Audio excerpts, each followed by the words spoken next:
नमस्कार। गेहूं की खेती में हर किसान भाई का एक ही सपना होता है, बम्पर पैदावार। और उस सपने की जो पहली सीढ़ी है वो है खेत में ज्यादा से ज्यादा कल्ले निकलवाना। तो आज हम इसी की पूरी पड़ताल करेंगे और वो सारे तरीके समझेंगे जिनसे गेहूं में कल्लों की संख्या को आसानी से बढ़ाया जा सकता है। तो आज का हमारा सबसे बड़ा सवाल यही है कि आखिर गेहूं में ज्यादा कल्ले पाएं तो कैसे। इस पूरी बातचीत में हम इसी एक सवाल का जवाब ढूंढेंगे। उन सभी छोटे बड़े कदमों पर बात करेंगे जो सीधे सीधे कल्लों की संख्या बढ़ाने में हमारी मदद करते हैं। ठीक है, तो चलिए शुरू करते हैं। सबसे पहले यह समझना जरूरी है कि हम इन कल्लों पर इतना जोर दे क्यों रहे हैं। असल में ये कल्ले ही वो नींव हैं जिस पर एक शानदार फसल की इमारत खड़ी होती है। इसका गणित बहुत सीधा और सरल है। खेत में जितने ज्यादा स्वस्थ कल्ले होंगे उतनी ही ज्यादा बालियां आएंगी और आखिर में उतनी ही ज्यादा पैदावार मिलेगी। तो ये हमारा सबसे पहला और सबसे जरूरी सिद्धांत है। अब बात करते हैं पहले और सबसे अहम कदम की, बुआई। ये वो वक्त है जब ये तय होता है कि पौधे को कल्लों के विकास के लिए एक मजबूत शुरुआत मिलेगी या नहीं। कहते हैं ना, जैसी नींव वैसी ही इमारत।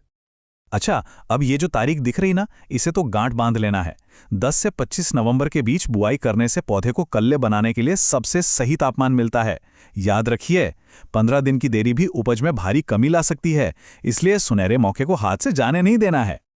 अगला जरूरी आंकड़ा है बीज की मात्रा का। देखिए, सामान्य किस्मों के लिए 40 से 45 किलो प्रति एकड़ की दर सबसे अच्छी मानी जाती है, जो कि लगभग 100 से 110 किलो प्रति हेक्टेयर के बराबर है।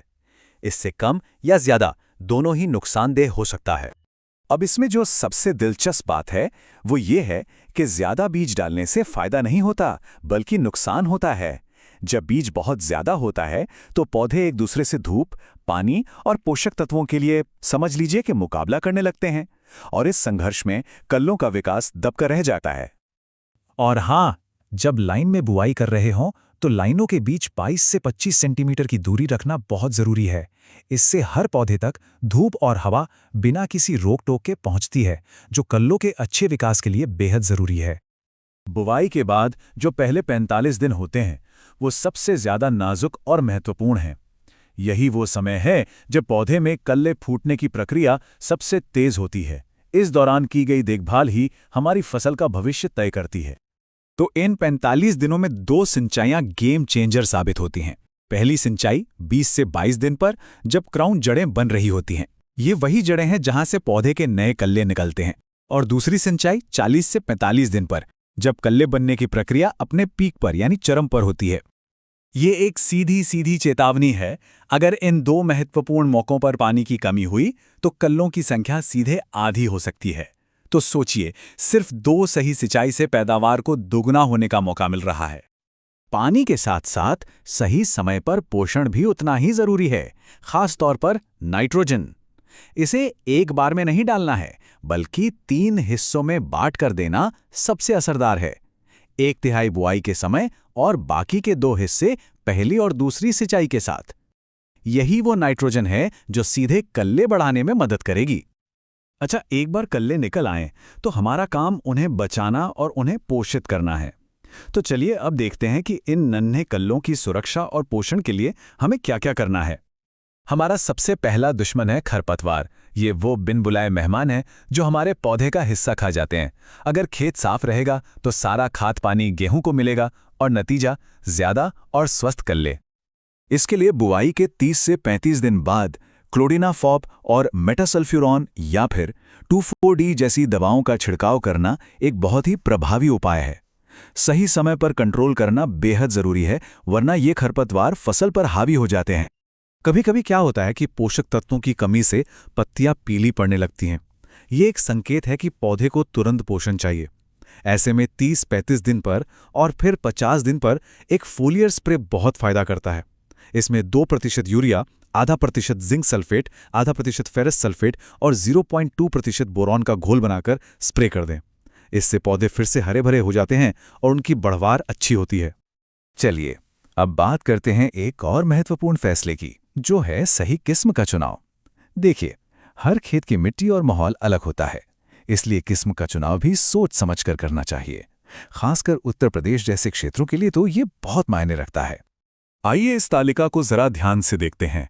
अगर सिंचाई की पूरी सुविधा है और बुवाई समय पर हो रही है तो DBW327 बम्पर पैदावार दे सकती है। DBW332 एक भरोसेमंद किस्म है जो अच्छी पैदावार के साथ साथ बीमारियों से भी लड़ती है। वहीं अगर मिट्टी थोड़ी हल्की है या मौसम गर्म रहता है तो HT3385 चुनना बेहतर है, क्योंकि ये गर्मी सहने की ताकत रखती है। और HT410 उन खेतों के लिए बढ़िया है जहां संसाधन अच्छे हैं और उपज के साथ दाने की क्वालिटी भी अच्छी चाहिए। इनके अलावा कुछ किस्में ऐसी भी हैं जिनमें कुदरती तौर पर ही ज्यादा कल्ले बनाने की क्षमता होती है, जैसे HD2967, HD3086 और DBW187। अपनी जमीन और जरूरतों के हिसाब से इनका चुनाव भी किया जा सकता है। और एक आखिरी लेकिन बेहद जरूरी बात है मिट्टी की हालत। अगर मिट्टी बहुत सख्त या ढीलेदार होगी तो नन्हे कल्ले जमीन से बाहर ही नहीं निकल पाएंगे, वो नीचे ही दबकर रह जाएंगे। इसलिए खेत में नमी बनाए रखना और मिट्टी को भुरभुरा रखना बहुत जरूरी है। तो हमने काफी कुछ जान लिया है। चलिए अब एक नज़र में उन सबसे जरूरी बातों को दोहरा लेते हैं जिन्हें अपनाकर निश्चित रूप से ज्यादा कल्ले पाए जा सकते हैं। तो सबसे जरूरी बातें ये हैं: समय पर बुआई, सही बीज दर, पहली 2 सिंचाइयों का बिल्कुल सही समय, नाइट्रोजन को बांट कर देना, खरपतवार पर पूरा नियंत्रण और भुरभुरी मिट्टी। अगर इन 6 बातों का ध्यान रखा जाए तो परिणाम शानदार होंगे, ये तय है। तो आज की इस पूरी बातचीत के बाद ये सवाल अब सबके लिए है। इस सीजन अपनी फसल में कल्लों की संख्या बढ़ाने के लिए इनमें से कौन सा तरीका सबसे पहले अपनाया जाएगा? सोचिएगा जरूर।